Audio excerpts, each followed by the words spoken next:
नमस्कार मेरे प्यारे बंधुओं, कैसे हैं आप लोग। उम्मीद करता हूं आप लोग मस्त होंगे, तंदुरुस्त होंगे। आज की ये धमाकेदार क्लास हमारी दूसरी क्लास होगी। ठीक है दोस्तों, सूचना एवं संचार प्रौद्योगिकी। तो चलिए हम चलते हैं अपनी क्लास की ओर। तो चलिए हम देखेंगे रैपिड फायर प्रश्न जो एग्जाम व्यू से इंपॉर्टेंट है। तो कम समय में ज्यादा से ज्यादा चीजें हम जानेंगे। डायरेक्ट हम जाएंगे क्वेश्चनों की ओर। ठीक है दोस्तों, तो हम शुरुआत करते हैं इलेक्ट्रॉनिकी से। तो सबसे पहला प्रश्न यह रहा आपके सामने, विद्युत बल्ब और उपकरण से हम देखेंगे प्रश्न। तो चलिए, विद्युत बल्ब का आविष्कार किसने किया? तो थॉमस एल्वा एडिसन ने। कब किया था? किसने किया था? सबसे पहले तो थॉमस एल्वा एडिसन ने किया था। 1879 में किया था विद्युत बल्ब का आविष्कार। ठीक है दोस्तों, इसके बाद हम देखेंगे जो बल्ब है उसके अंदर एक फिलामेंट होता है। वो किस धातु का बना होता है? तो वह बना होता है टंगस्टन का। तो इस टंगस्टन की खोज किसने की? तो इस टंगस्टन जो धातु है उसकी खोज हुई 1781 में। किसने किया था? कार्ल विल्हेम सीले ने किया था। ठीक है दोस्तों, और टार्बन बर्गमैन ने। ये दो लोग हैं जो मिलकर के इस धातु की खोज की। किसकी? टंगस्टन की। ठीक है दोस्तों, चलिए नेक्स्ट हम देखते हैं इस बल्ब के अंदर अगर हम देखते हैं तो कौन सी गैस भरी होती है। तो इसमें सबसे पहले जो तंतु को जलने से बचाने वाली गैस, ये जो गैस है वो जो फिलामेंट है उसको जले ना, उससे बचाने के लिए यह गैस भरी जाती है। और वह कौन सी गैस होती है? Argon gas. कौन सी दोस्तों?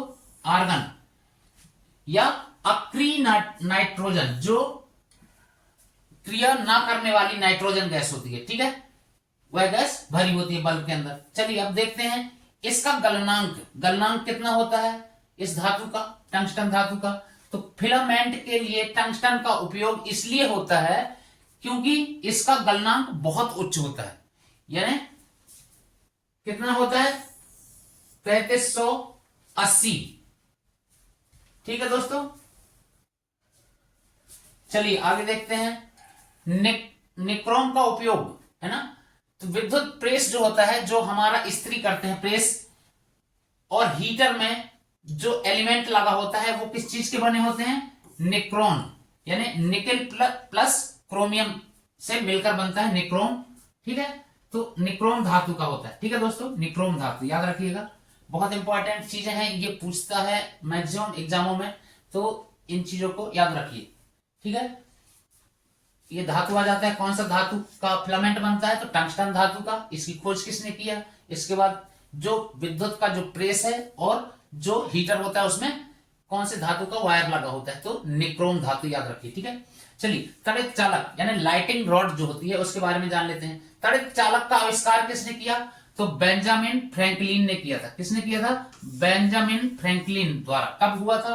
1749 में। ठीक है दोस्तों, कब हुआ? 1749 में तड़ित चालक का आविष्कार। ठीक है दोस्तों, चलो तांबे का महत्व कुछ देख लेते हैं। तड़ित चालक में लोहे की तुलना में तांबे को प्राथमिकता दी जाती है। क्यों दी जाती है? क्योंकि यह वायुमंडल में जल्दी ऑक्सीकृत यानी ऑक्सीडाइज्ड हो जाता है। ठीक है, ऑक्सीकृत क्या होता है? नहीं होता है। ठीक है, वायुमंडल में यह जल्दी इस पर ये ऑक्सीकृत नहीं होता, इसलिए इसका ज्यादा महत्व है। ठीक है दोस्तों, चलिए इलेक्ट्रॉनिक्स और आधुनिक तकनीकी से कुछ क्वेश्चन देख लेते हैं। तो निर्वात ट्यूब का विकल्प, है ना, निर्वात ट्यूब के बारे में जानते हैं। तो आधुनिक इलेक्ट्रॉनिकी या इलेक्ट्रॉनिक यंत्रों में निर्वात ट्यूब जो है यानी वैक्यूम ट्यूब्स जो है उनका स्थान क्या है? तो क्या है? सेमीकंडक्टर आपने सुना होगा, यानी अर्धचालकों और ट्रांजिस्टर ने ले लिए। ठीक है, यानी पहले जो निर्वात ट्यूब थे, वैक्यूम ट्यूब जिन्हें कहते हैं, उन अर्धचालकों और ट्रांजिस्टरों ने ले लिया है। ठीक है, सर्वाधिक उन्नत टेक्निक जो है वर्तमान में इलेक्ट्रॉनिक्स में सबसे उपयुक्त टेक्निक जो है माइक्रो प्रोसेसर और माइक्रोचिप्स है। ठीक है दोस्तों, कौन कौन सी है? माइक्रो प्रोसेसर और माइक्रोचिप्स, जो सबसे ज्यादा उन्नत है वर्तमान में इलेक्ट्रॉनिक्स के लिए। ठीक है, अब इसके बाद प्रकाश विद्युत प्रभाव। प्रकाश विद्युत प्रभाव हेनरिक हर्ट्ज ने 1887 में सबसे पहले प्रकाश विद्युत प्रभाव का प्रयोग किया था। किसने किया था सबसे पहला प्रयोग? हेनरिक हर्ट्ज ने। कब किया था? 1887 में। ठीक है दोस्तों। इसके बाद सेमीकंडक्टर शब्द आपने सुना होगा, सेमीकंडक्टर, है ना। तो एलेसैंड्रो वोल्टा ने 1782 में, कब? 1782 में किसने? एलेसैंड्रो वोल्टा ने पहली बार सेमीकंडक्टर शब्द का प्रयोग किया। सेमीकंडक्टर शब्द का प्रयोग सबसे पहली बार किसने किया? तो एलेसैंड्रो वोल्टा ने। कब किया? 1782 ईस्वी में। एलईडी और सीएफएल, इसके बारे में कुछ जान लेते हैं। एलईडी में प्रयुक्त गैस, एलईडी में कौन सा गैस यूज होता है? आर्गन और पारा। जो एलईडी होती है उसके अंदर आर्गन और पारा यानी मरकरी भरा होता है। ठीक है। सीएफएल में, सीएफएल के निर्माण में मुख्य रूप से निकेल और लेड होता है। क्या क्या होता है? निकेल और लेड, सीसा। ठीक है दोस्तों। चलें आगे। चलिए थोड़ा हम चीजें फास्ट करेंगे क्योंकि क्वेश्चन बहुत ज्यादा है और समय हमारे पास कम है। ठीक है। तो चलिए, विद्युत आवेश के प्रवाह की दर को क्या कहते हैं? तो विद्युत धारा कहते हैं। क्या कहते हैं? विद्युत आवेश के प्रवाह की दर को क्या कहते हैं? विद्युत धारा कहते हैं। ठीक है दोस्तों। चलिए, विद्युत धारा का एसआई मात्रक यूनिट भी पूछ लेता है, तो क्या है? एसआई मात्रक एम्पियर है विद्युत धारा का। ठीक है।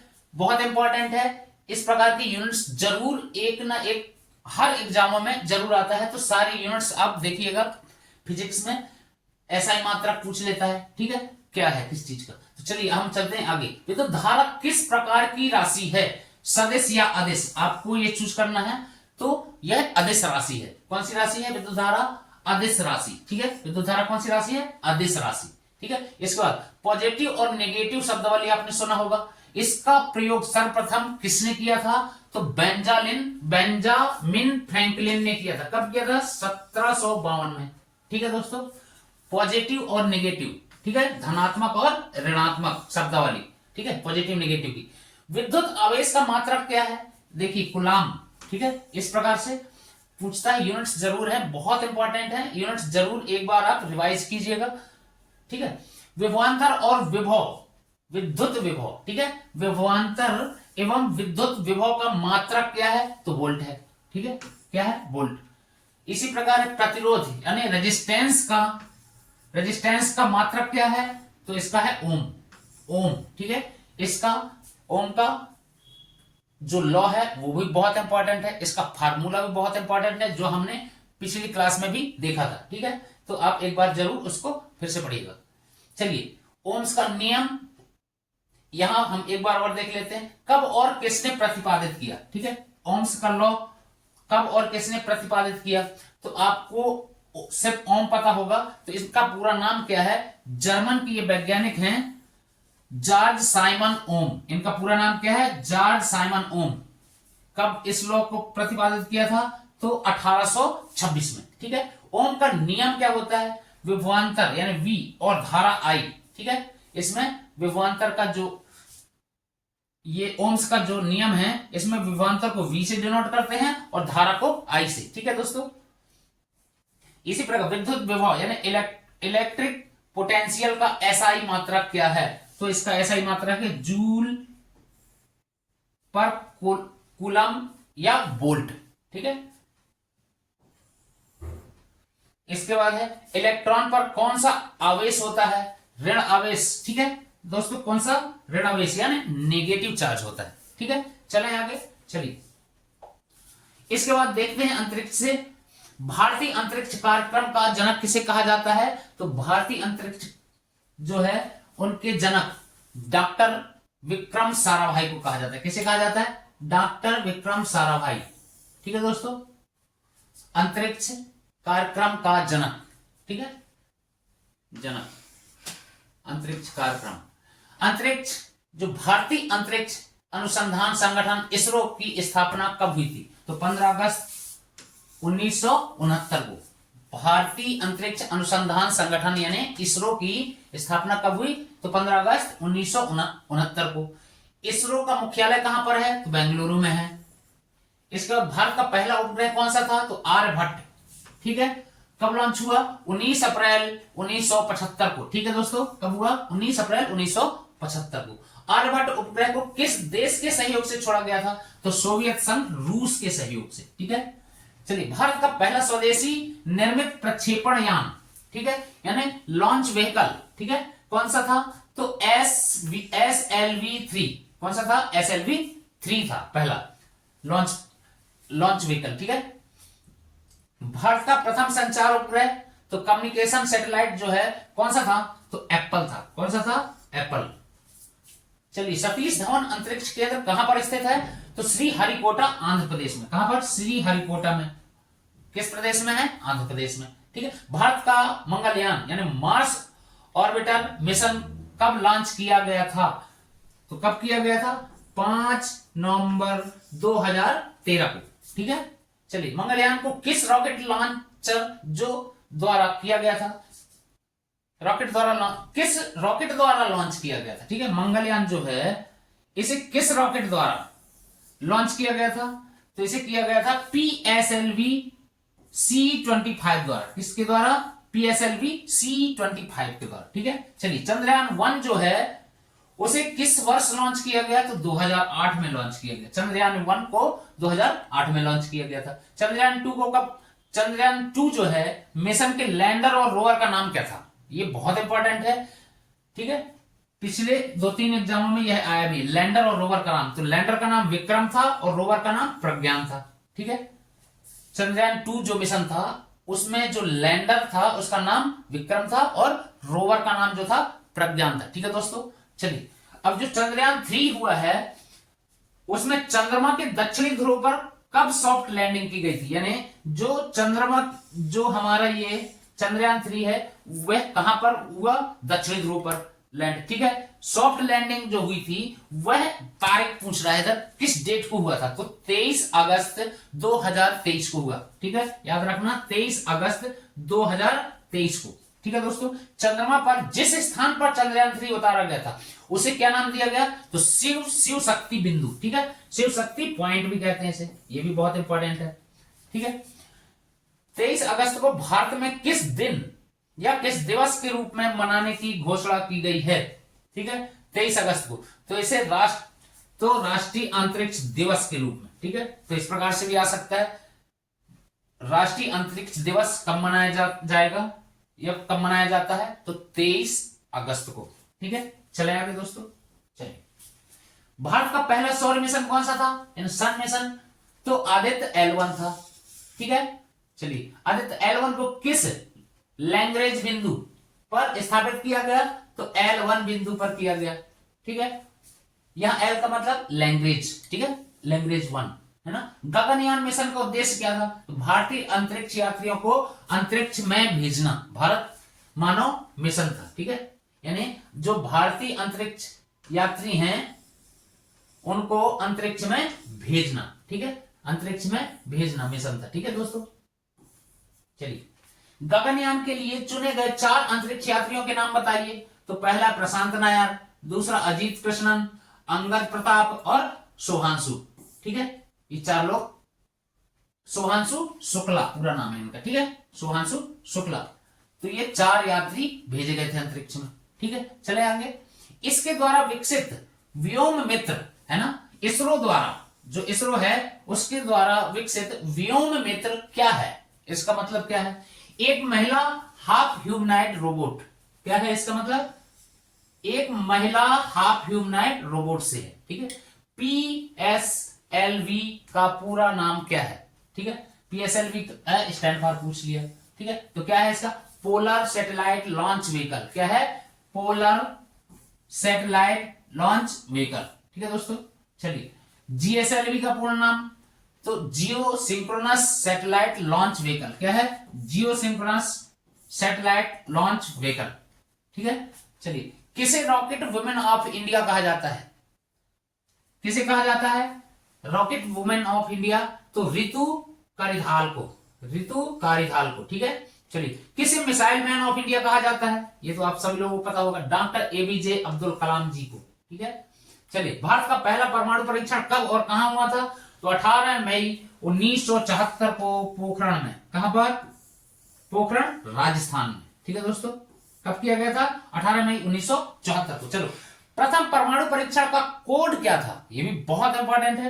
पहले क्या कोड था प्रथम परमाणु परीक्षण का? स्माइलिंग बुद्धा। ठीक है, क्या था? स्माइलिंग बुद्धा, बहुत इंपॉर्टेंट। इसरो के वर्तमान अध्यक्ष कौन है? ठीक है,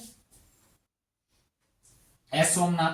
डॉक्टर विक्रम साराभाई अंतरिक्ष केंद्र VSSC कहां पर स्थित है? तो तिरुवनंतपुरम, केरल में। ठीक है, भारत की पहली महिला अंतरिक्ष यात्री कौन थी? तो कल्पना चावला। ठीक है, अंतरिक्ष में जाने वाली पहली भारतीय महिला कौन थी? Wing commander. पहला भारतीय कौन था? ठीक है, पहला भारतीय। क्या पूछा इधर? अंतरिक्ष में जाने वाले पहले भारतीय का नाम बताइए। तो कौन थे? Wing commander Rakesh Sharma. कब गए थे ये? कब गए थे? तो 1884 में। ठीक है, 1884 में। चलिए आगे चलते हैं। राकेश शर्मा किस सोवियत अंतरिक्ष यान में अंतरिक्ष में गए थे? कब? सोयुज T11, सोयुज T11 में। ठीक है, स्पेस एप्लीकेशन सेंटर SAC कहां पर स्थित है? तो कहां है? अहमदाबाद में। भारत का रॉकेट मैन किसे कहा जाता है? के सिवन को। किसे कहा जाता है? के सिवन को। रिमोट सेंसिंग सैटेलाइट यानी IRS का उपयोग किस लिए किया जाता है? किस लिए किया जाता है? तो प्राकृतिक संसाधनों के सर्वेक्षण के लिए। ठीक है, भारत का क्षेत्रीय नेविगेशन सिस्टम जो है कौन सा है? तो NAVIC, IRNSS। ठीक है, ये NAVIC के कुल कितने उपग्रहों का समूह है? यह कितने उपग्रहों का समूह है? तो 7 उपग्रहों का समूह। ठीक है, क्रायोजेनिक इंजन, क्रायोजेनिक इंजन में ईंधन के रूप में क्या प्रयोग होता है? क्या प्रयोग होता है? तो इसमें होता है तरल हाइड्रोजन और तरल ऑक्सीजन। ठीक है दोस्तों, क्या क्या होता है? तरल हाइड्रोजन और तरल ऑक्सीजन होता है। चलिए, भारत का पहला एजुकेशन सैटेलाइट, जो भारत देश का पहला एजुकेशन सैटेलाइट है, कौन सा है? तो एडुसैट। क्या है? एडुसैट या GSAT-3। ठीक है, चलिए, इसरो की व्यवसायिक शाखा यानी कॉमर्शियल आर्म्स का नाम बताइए। तो new space India limited NSIL और एंट्रिक्स। कौन कौन सी है? न्यू स्पेस इंडिया लिमिटेड और एंट्रिक्स। ठीक है दोस्तों, चलिए, इनसेट श्रृंखला के उपग्रहों का मुख्य उपयोग क्या है? तो दूरसंचार और मौसम विज्ञान। ठीक है, भारत का पहला मौसम उपग्रह यानी मेट्रोलॉजिकल सैटेलाइट कौन सा है? तो मैटसेट या कल्पना 1। ठीक है, मैटसेट या कल्पना 1। ठीक है दोस्तों, भुवन क्या है? भुवन का मतलब क्या है? तो इसरो का एक जियो पोर्टल है। क्या है? जियो पोर्टल। ये इसरो द्वारा जो है जियो पोर्टल। ठीक है, चलिए, हाल ही में इसरो ने किस सबसे भारी रॉकेट से 36 वेव उपग्रह लॉन्च किए हैं? तो LVM-3M3। ठीक है, क्या है? LVM-3 या M3। ठीक है, भाभा परमाणु अनुसंधान केंद्र यानी बार्क कहां स्थित है? तो ट्राम्बे, मुंबई में। कहां पर है? ट्राम्बे, मुंबई में। ठीक है, चले आगे। चलिए, विश्व का पहला अंतरिक्ष यात्री कौन सा था? Yuri Gagarin. कहां का था भाई ये? सोवियत संघ का। ठीक है, चंद्रमा पर कदम रखने वाला पहला व्यक्ति कौन था? Neil Armstrong. ये बहुत पहले से आप लोग पढ़ते आ रहे हैं, बचपन से। पहला व्यक्ति जिसने चंद्रमा पर कदम रखा था, नील आर्मस्ट्रांग। कब? 1969 में। ठीक है, इसरो का दूसरा अंतरिक्ष केंद्र कौन सा है? सेकंड स्पेस पोर्ट कहां पर स्थापित किया गया है? तो कुलशेखरपट्टनम। कहां पर? कुलशेखरपट्टनम, तमिलनाडु में। ठीक है, निसार मिशन किन दो देशों या संस्थाओं का संयुक्त प्रोजेक्ट है? तो किसका है? नासा और इसरो का। किसका? नासा और इसरो का। भारतीय अंतरिक्ष नीति 2023 का मुख्य उद्देश्य क्या है? तो अंतरिक्ष क्षेत्र में निजी भागीदारी को बढ़ाना। ठीक है दोस्तों, चलो आगे चलते हैं। परमाणु के नाभिक की खोज किसने की थी? तो अर्नेस्ट रदरफोर्ड ने की थी। ठीक है, नाभिक के अंदर कौन से दो मुख्य कण पाए जाते हैं? तो प्रोटॉन और न्यूट्रॉन पाए जाते हैं। नाभिक का आकार किस इकाई में मापा जाता है? बहुत इंपॉर्टेंट है ये, फर्मी। ठीक है, और एक फर्मी बराबर क्या होता है बताओ? ये लिखा हुआ है। ठीक है, इसके बाद है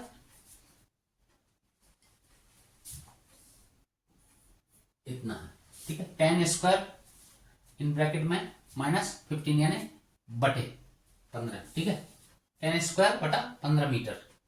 चलिए, इसके बाद हम देखते हैं परमाणु क्रमांक यानी एटॉमिक नंबर का निर्धारण किसके द्वारा होता है? तो नाभिक में प्रोटॉन की संख्या द्वारा। किसके द्वारा?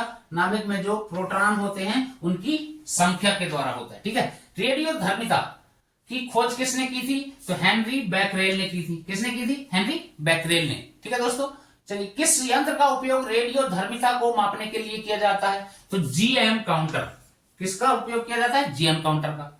ठीक है, फिर सूर्य और तारों में ऊर्जा उत्पादन का मुख्य कारण क्या है? बहुत इंपॉर्टेंट है, नाभिकीय संलयन द्वारा ऊर्जा उत्पादन होता है। सूर्य में क्या होता है? नाभिकीय संलयन अभिक्रिया होती है। ठीक है, न्यूक्लियर फ्यूजन। ठीक है दोस्तों, जो सूर्य और तारे हैं उनमें जो एनर्जी का स्रोत क्या है?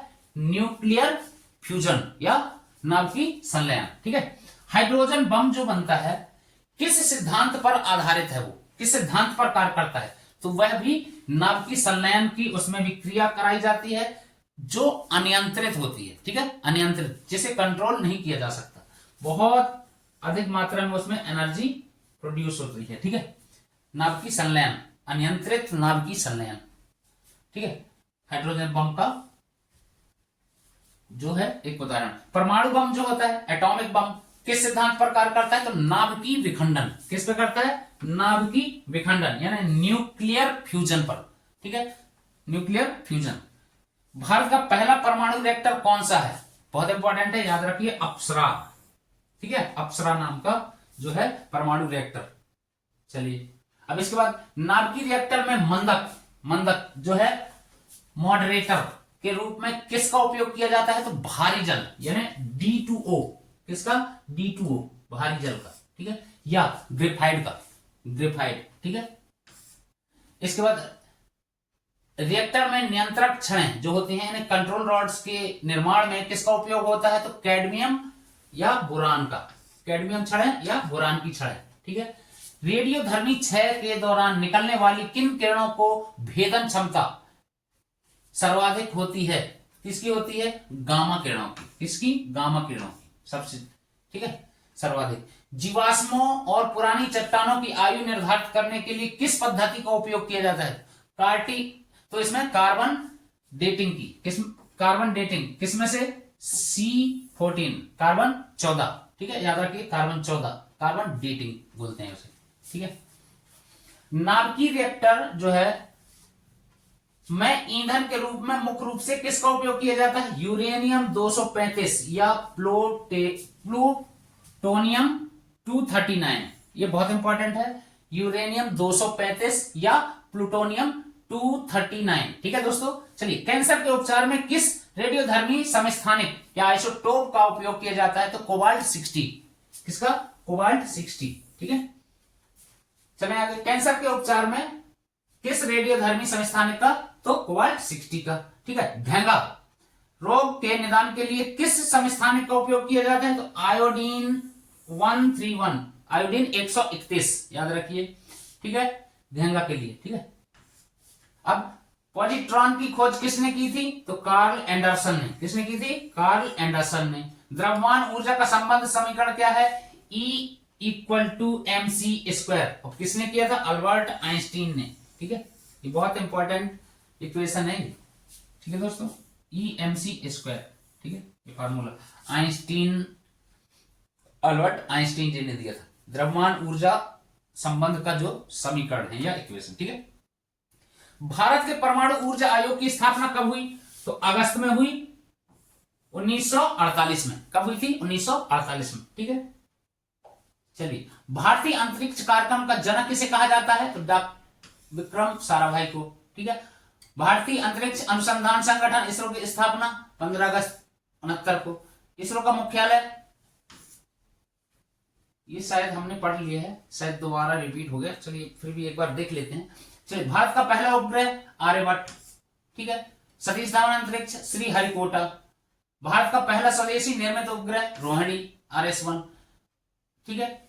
इसके बाद भारत के missile man APJ Abdul Kalam, ठीक है। चंद्रयान-1 ये देख लिया हमने, चलिए आगे चलते हैं। मंगलयान, अब मंगलयान के बारे में, मंगलयान को किस वर्ष लॉन्च किया गया था? तो 5 नवंबर 2013। मंगलयान किस रॉकेट द्वारा लॉन्च? ये रिपीट हो रहा है क्या? एक बार फिर देखो विकास सिंह। चलिए देख लेते हैं इसमें। GSLV क्रायोजेनिक इंजन के रूप में क्या किया जाता है और ऑक्सीजन। चलिए हम आगे देखते हैं दोस्तों। यदि आपने अभी तक हमारी एक 20 मिनट की एक छोटी सी क्लास है आपकी रणनीति के ऊपर, तो जरूर देखिएगा। 20 मिनट की यह क्लास आपके लिए गेम चेंजर साबित हो सकती है। अब यह समय बचा है लास्ट 10 दिनों का, तो अब हमें क्या करना है और क्या नहीं करना है, किस प्रकार की स्ट्रेटजी होना चाहिए, किस प्रकार की रणनीति होना चाहिए, विषय की समझ होना चाहिए, किस प्रकार से अटेंड करना है प्रश्न, किस प्रकार से परीक्षा में जाने से पहले हमारा माइंडसेट क्या होना चाहिए, परीक्षा हॉल में माइंडसेट क्या होना चाहिए और समय मैनेजमेंट क्या होना चाहिए। ये कुछ पॉइंट्स हैं जो आपके लिए गेम चेंजर साबित हो सकते हैं दोस्तों। पेपर बनना एक अलग मैटर है, लेकिन सही टाइम पे बनना एक बहुत बड़ी चीज है, बहुत बड़ी चुनौती है। तो अपने माइंडसेट को, अपनी जो अंदर की एनर्जी है उसे सही तरीके से उपयोग करके जरूर इस क्लास को देखिए। 20 मिनट की यह क्लास है दोस्तों। मैं वादा करता हूं आपसे, जरूर आपका माइंडसेट, आपकी जो ये रणनीति है उसमें जरूर कुछ ना कुछ फर्क आएगा और आपको जरूर फायदा होगा। तो जरूर 20 मिनट निकालकर जरूर देखिए दोस्तों। चलिए चलते हैं हम अपनी क्लास की ओर, ठीक है। चलिए, भारत के पहले सौर मिशन का नाम क्या था? Aditya L1। Repeat and repeat, Valentina Tereshkova. चलिए, व्योममित्र। चलिए, आदित्य L1 को किस बिंदु पर स्थापित किया गया? तो लैग्रेंज पॉइंट पर, है ना, लैग्रेंज पॉइंट 1 पर, ठीक है। भारत का पहला मानव युक्त अंतरिक्ष मिशन कौन सा था? गगनयान था, ठीक है। फिर गगनयान मिशन के लिए भेजे जाने वाले महिला रोबोट का नाम क्या था? व्योममित्र था, ठीक है। ये हमने शायद पढ़ लिया। एस्ट्रोसैट, एस्ट्रोसैट क्या है? भारत की पहली समर्पित अंतरिक्ष वेधशाला है, ठीक है। क्या है? भारत की पहली समर्पित अंतरिक्ष वेधशाला है, ठीक है दोस्तों। चलो, ओशन सेट उपग्रहों का मुख्य उद्देश्य क्या है? तो समुद्र विज्ञान और तटीय अनुसंधान, ठीक है। चलिए, रिसोर्स सेट किस प्रकार का उपग्रह है? तो रिमोट सेंसिंग उपग्रह है। कौन सा है? रिमोट सेंसिंग उपग्रह, ठीक है, या सुदूर संवेदन, ठीक है।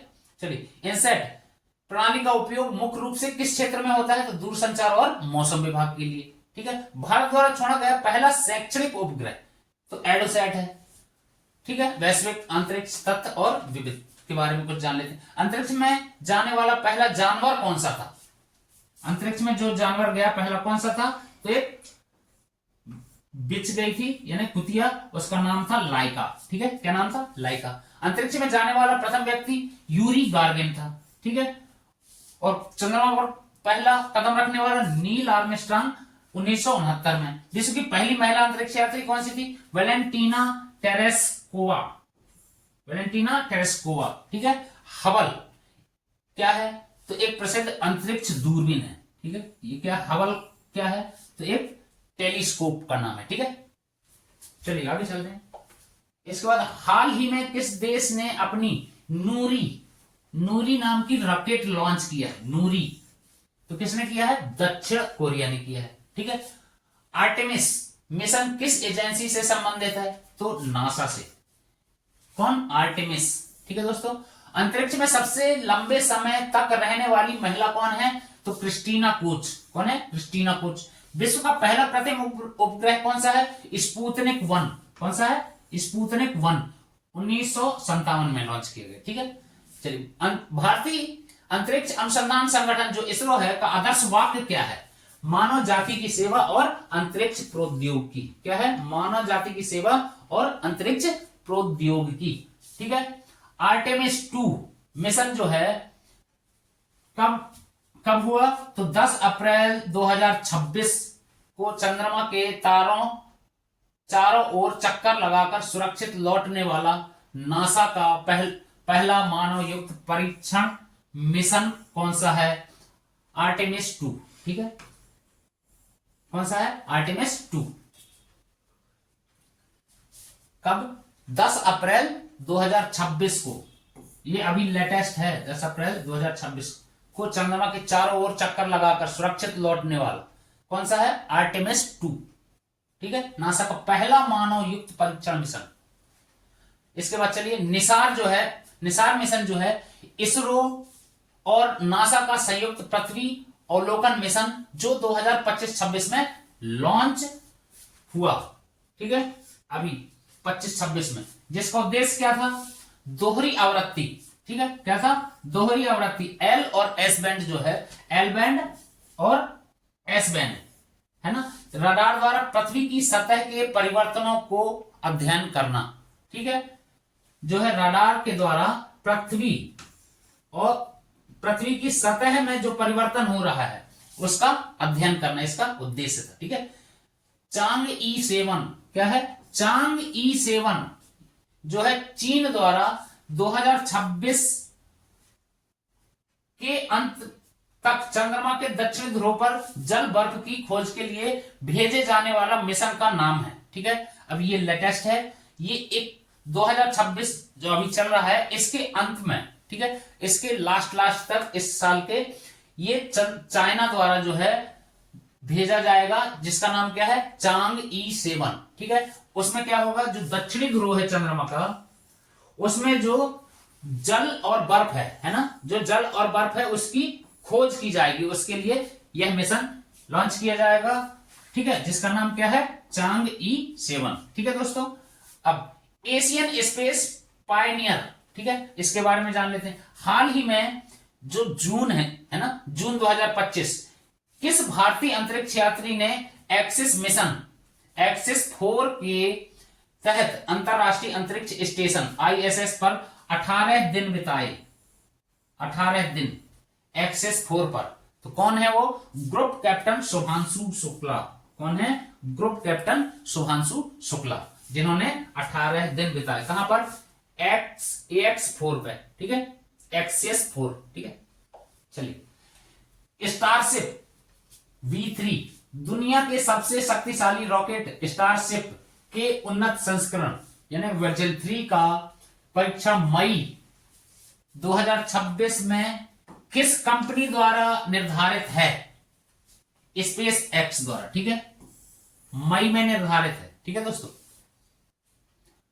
व्योम मित्र भारत के गगनयान जो है, भारत का गगनयान जो मिशन है से पहले अंतरिक्ष में भेजी जाने वाली जो महिला रोबोट है ना, जो महिला रोबोट है उसका नाम है व्योम मित्र। ठीक है, व्योम मित्र। चलिए लुपैक्स जो है, लुपैक्स मिशन के बारे में जान लेते हैं कुछ। लुपैक्स है ना, चंद्रमा के ध्रुवीय क्षेत्र के अन्वेषण के लिए इसरो जो अपने भारत की संस्था है और जाक्सा यानी जो जापान की संस्था है जाक्सा के संयुक्त मिशन का नाम है ना क्या था? लुपैक्स। यानी जो है चंद्रमा के ध्रुवीय क्षेत्र के अन्वेषण के लिए एक संयुक्त अभियान चलाया गया भारत और जापान के बीच। तो भारत की जो संस्था है इसरो और जाक्सा जो जापान की है, उनके बीच जो मिशन चलाया गया संयुक्त मिशन, उसे कहते हैं लुपैक्स। ठीक है, एस्ट्रोसेट इसके बारे में भी जानते हैं। भारत की पहली समर्पित बहु तरंग दैर्ध्य वाली जो बहु तरंग दैर्ध्य है ना अंतरिक्ष वेधशाला है, बहु तरंग दैर्ध्य वाली अंतरिक्ष वेधशाला का नाम है क्या? एस्ट्रोसेट। ठीक है, जिसने हाल ही में संचालन के 10 वर्ष पूर्ण किए हैं। कितने साल? अभी 10 साल पूर्ण करने की ओर कदम बढ़ाए हैं। अभी 10 साल पूरे करने की ओर पहुंचने वाला है। क्या है? एस्ट्रोसेट। ठीक है, 10 साल पूरे होने वाले हैं। ठीक है दोस्तों, SMOPS 2026, SMOPS इसके बारे में जानते हैं। अप्रैल 2026 में अंतरिक्ष यान मिशन संचालन पर अंतरराष्ट्रीय सम्मेलन कहां आयोजित किया गया? तो बेंगलुरु, जो कि भारत देश का एक हिस्सा है ना, भारत देश के बेंगलुरु में। ठीक है, चलिए।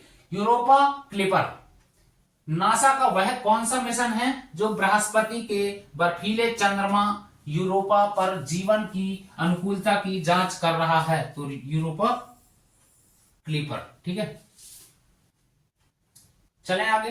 यानी नासा का ये एक मिशन है जो बृहस्पति के बर्फीले चंद्रमा यूरोपा पर जीवन की अनुकूलता की जांच कर रहा है, इसलिए इसे यूरोपा क्लिपर कहते हैं। ठीक है, चलिए।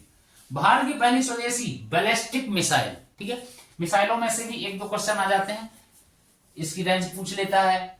ठीक है, किस चीज के लिए है, कहां से लॉन्च की जाती है? तो भारत की पहली स्वदेशी बैलिस्टिक मिसाइल, याद रखिए, नाम ही घुमा देता है। और फिर बैलिस्टिक मिसाइल कौन सी है? तो पृथ्वी। ठीक है, पृथ्वी क्या है? बैलिस्टिक मिसाइल है।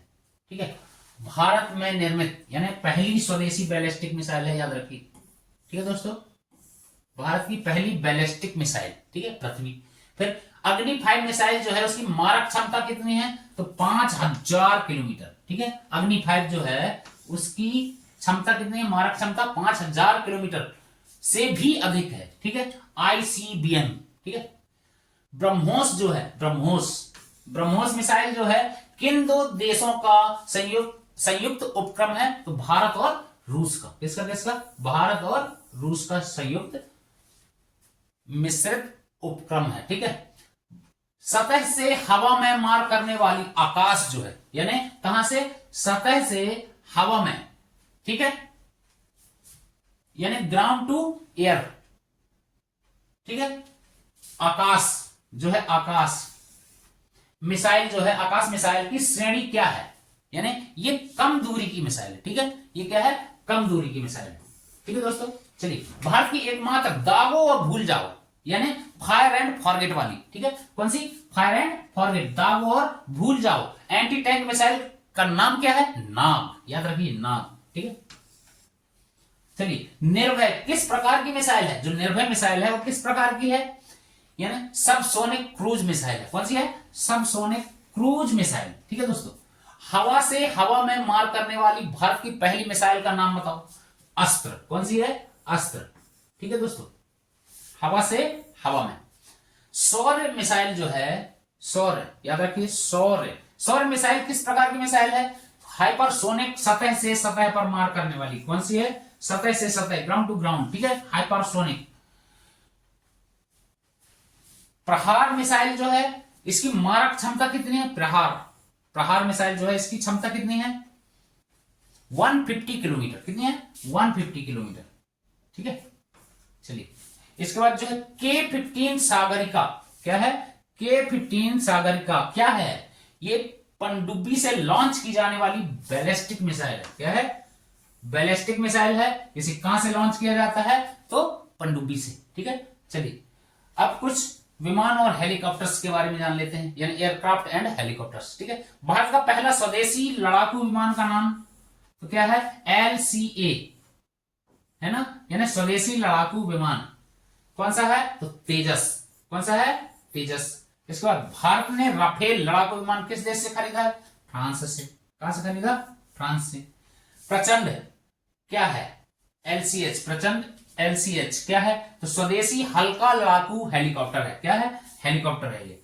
ठीक है दोस्तों, हल्का स्वदेशी यानी भारत देश में निर्मित हल्का लड़ाकू हेलीकॉप्टर। ठीक है, चलिए। भारतीय वायुसेना का चिनूक हेलीकॉप्टर जो है, चिनूक, ठीक है, क्या? चिनूक हेलीकॉप्टर किस देश से लिया गया है? तो अमेरिका से लिया गया। कहां से लिया गया? अमेरिका से। ठीक है दोस्तों, अपाचे क्या है? तो ये भी अटैकर हेलीकॉप्टर है। ठीक है, चलिए। रुद्र हेलीकॉप्टर का निर्माण किस संस्था ने किया है? तो ये इंडिया की हिंदुस्तान एरोनॉटिक्स लिमिटेड ने किया है, HAL ने किया है, हिंदुस्तान एरोनॉटिक्स लिमिटेड ने किया। ठीक है, चलिए। नेत्रा क्या है? हवाई चेतावनी और नियंत्रण प्रणाली है। क्या है, AEW&C, क्या है ये, हवाई चेतावनी और नियंत्रण प्रणाली। ठीक है।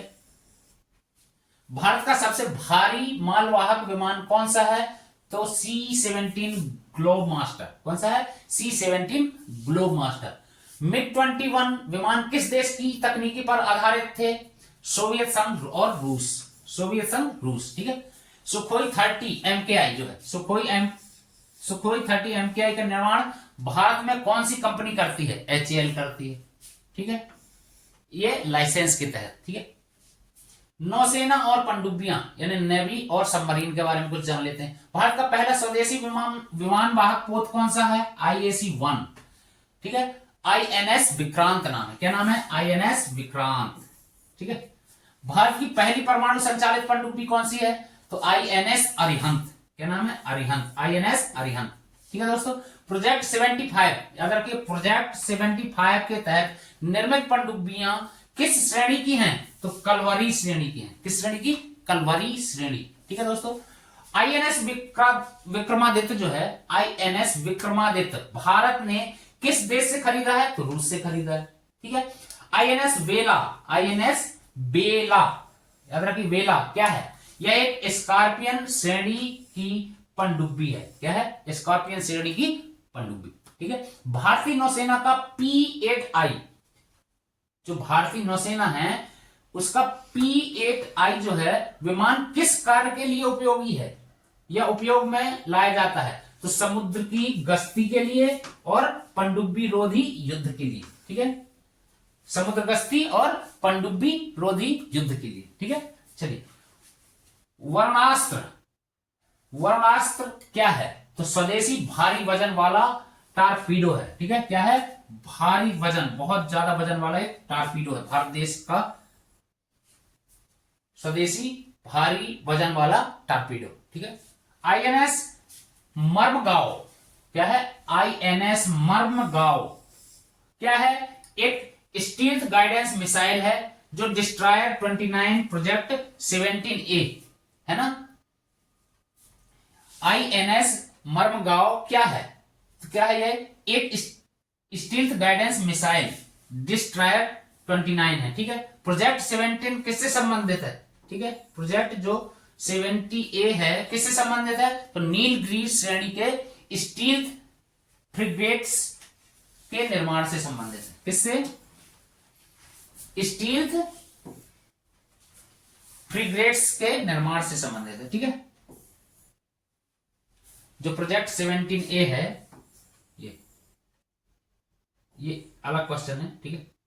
29 नंबर प्रोजेक्ट 79 किससे संबंधित है, तो नीलगिरी श्रेणी के स्टील्थ फ्रिगेट से के निर्माण से संबंधित। ठीक है दोस्तों। भारत की पहली लड़ाकू पायलट कौन बनी, जो भारत की पहली महिला लड़ाकू पायलट जो है, भारत की पहली महिला लड़ाकू पायलट कौन है, तो अवनी चतुर्वेदी, भावना कंठ और मोहना सिंह राडार आर्टिलरी। ठीक है। कौन कौन, अवनी चतुर्वेदी, भावना कंठ और मोहना सिंह राडार। ठीक है दोस्तों। चले आगे। अब कुछ और शब्द हैं उन्हें भी हम देख लेते हैं। ठीक है।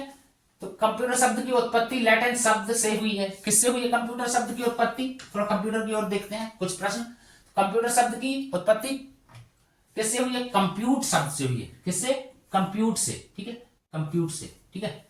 फिर कंप्यूटर का मुख्य कार्य क्या है, आंकड़ों का विश्लेषण करना। क्या है, आंकड़ों का, जो हमारे आंकड़े हैं उनका विश्लेषण करना। कंप्यूटर को हिंदी में क्या कहते हैं, अभिकलित्र या संगणक कहते हैं। क्या कहते हैं, संगणक। ठीक है, अभिकलित या संगणक। विश्व का प्रथम गणना यंत्र किसे कहा जाता है, अबैकस को। किसे कहा जाता है, अबैकस। ठीक है दोस्तों। इसके बाद अबैकस का आविष्कार किस प्राचीन सभ्यता में हुआ, तो बेबीलोन में। ठीक है, बेबीलोन सभ्यता। ठीक है। इसके बाद पास्कलाइन गणना मशीन का आविष्कार किसने किया, तो ब्लेज पास्कल ने। ठीक है। इसके बाद पास्कलाइन को अन्य किस नाम से भी जाना जाता है, तो एडिंग मशीन के नाम से। ठीक है। एनालिटिकल इंजन जो है इसका निर्माण किसने किया, चार्ल्स बेबेज ने किया। इसका कंप्यूटर का पितामह किसे कहते हैं, चार्ल्स बेबेज को कहते हैं। ठीक है। विश्व की पहली महिला कंप्यूटर प्रोग्रामर कौन है, तो लेडी एडा अगस्टा लवलेस, ठीक है। इसके बाद मदर ऑफ कंप्यूटर की उपाधि किसे दी गई? लेडी एडा अगस्टा लवलेस को ही दी गई है, ठीक है। इसके बाद एडा लवलेस किस पद्धति का उपयोग कर प्रोग्रामिंग की थी? तो गणितीय विधि का, एल्गोरिदम का, ठीक है। क्या है? किसका? एल्गोरिदम, ठीक है। आधुनिक कंप्यूटर विज्ञान का जनक किसे कहा जाता है? एलन ट्यूरिंग को। किसको कहा जाता है? एलन ट्यूरिंग को।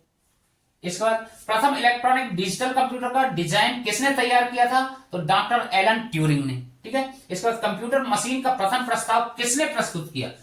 तो एलन ट्यूरिंग ने ही किया था। कब किया था? 1950 में, ठीक है। कुछ एआई से देख लेते हैं, आर्टिफिशियल इंटेलिजेंस से कुछ क्वेश्चन, ठीक है दोस्तों, बहुत आते हैं, बहुत इंपॉर्टेंट भी है, क्योंकि यह जमाना किसका चल रहा है? आर्टिफिशियल इंटेलिजेंस का चल रहा है, ठीक है दोस्तों। तो यह भी जानना जरूरी है, एमपीपीएससी और अन्य एग्जामों में भी इससे बहुत प्रश्न जो है, क्वेश्चन है, पूछे गए हैं। तो चलिए एक नजर मारते हैं अपने एआई की तरफ, ठीक है। कृत्रिम बुद्धिमत्ता का पिता किसे कहा जाता है? यानी एआई के जो फादर हैं किसे कहा जाता है? जैन मैकार्थी को, ठीक है। 1956, ठीक है, जैन मैकार्थी ने, ठीक है। कृत्रिम बुद्धिमत्ता का पिता देख लिया हमने, जैन मैकार्थी। भारत के प्रथम आर्ट पार्क का उद्घाटन कब हुआ?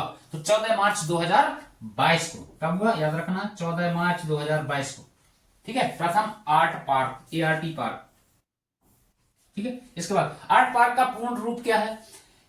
Artificial intelligence and robotics technology park, याद रखिए, बहुत इंपॉर्टेंट है, ठीक है। Artificial intelligence and robotics technology park, ठीक है दोस्तों, बहुत इंपॉर्टेंट है, इसको याद रखिएगा। भारत का प्रथम एआरटी पार्क कहां स्थित है? तो भारतीय विज्ञान संस्थान IISc बेंगलुरु में। कहां पर है? बेंगलुरु में, ठीक है। चले आगे, चलिए।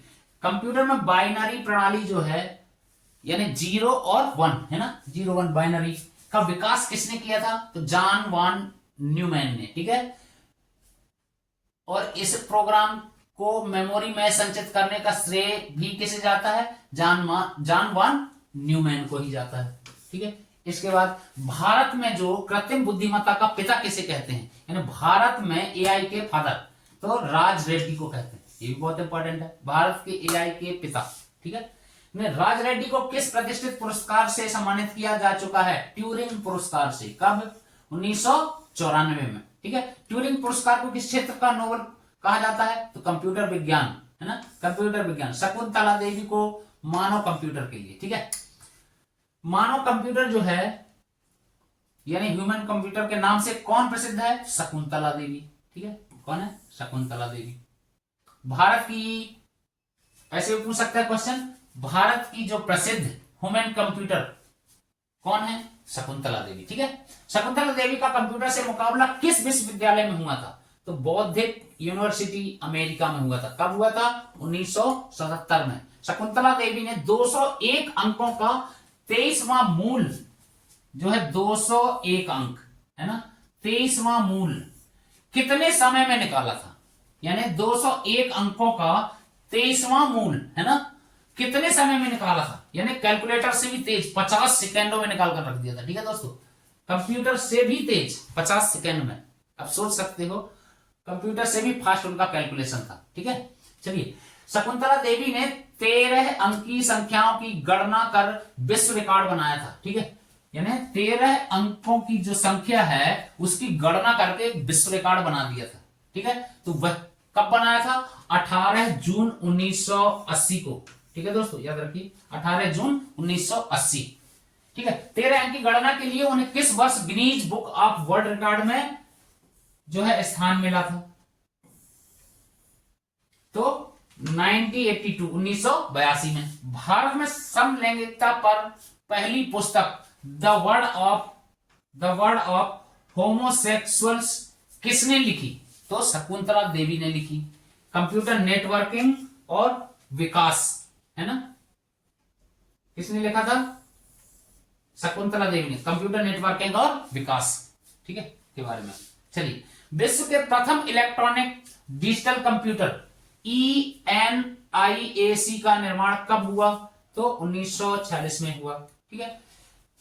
तो इसका फुल फॉर्म भी पूछ लेता कभी, ENAIAC का फुल फॉर्म, तो electronic numerical integrator and computer, ठीक है, इंटीग्रेटर एंड कंप्यूटर। विश्व का प्रथम कंप्यूटर नेटवर्क किसे माना जाता है? तो ARPANET को, ये हमने पहले भी देख चुके हैं, ठीक है। ARPANET किस देश की रक्षा विभाग की परियोजना है? तो अमेरिका की, 1969 में, ठीक है।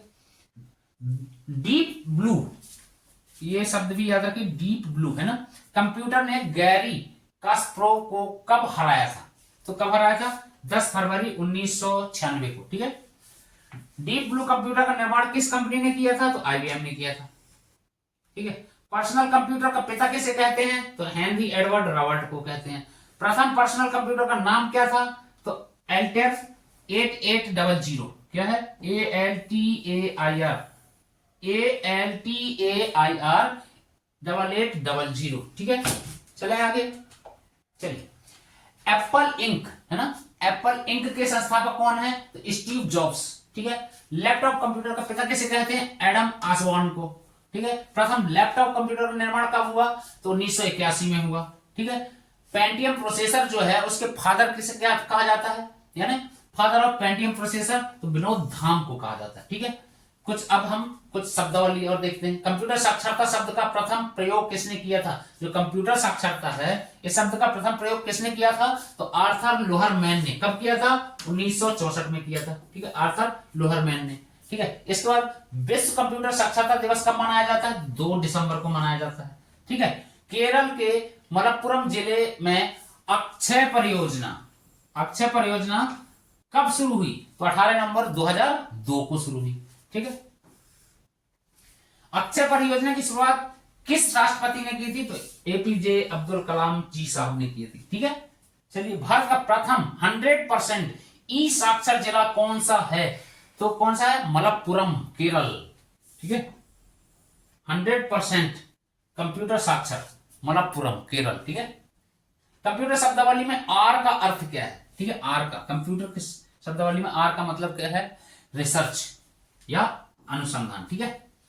कंप्यूटर शब्दावली में P और U का अर्थ क्या है? ठीक है दोस्तों, ये भी याद करके रखिएगा, RPU, ये पूछ लेता। तो पार्टिकुलर P का मतलब यानी मुख्य रूप से, और यूजर है U का मतलब, ठीक है, यानी प्रयोगकर्ता, ठीक है, कंप्यूटर में, ठीक है दोस्तों। उम्मीद करता हूं दोस्तों यह क्लास आपको पसंद आई होगी। एक बार और मैं आपको बताना चाहूंगा, आप स्टैंड फॉर कंप्यूटर के कुछ बेसिक्स हैं, उनको भी जरूर एक बार देखिए, और हमारे जो भारत देश के कुछ जो संस्थान हैं या नाभिकीय रिएक्टर केंद्र हैं, इस प्रकार से भी आप एक बार इनको जरूर रिवाइज कीजिएगा। चलिए, मिलते हैं हम अपनी अगली क्लासों में, तब तक के लिए जय हिंद, जय भारत।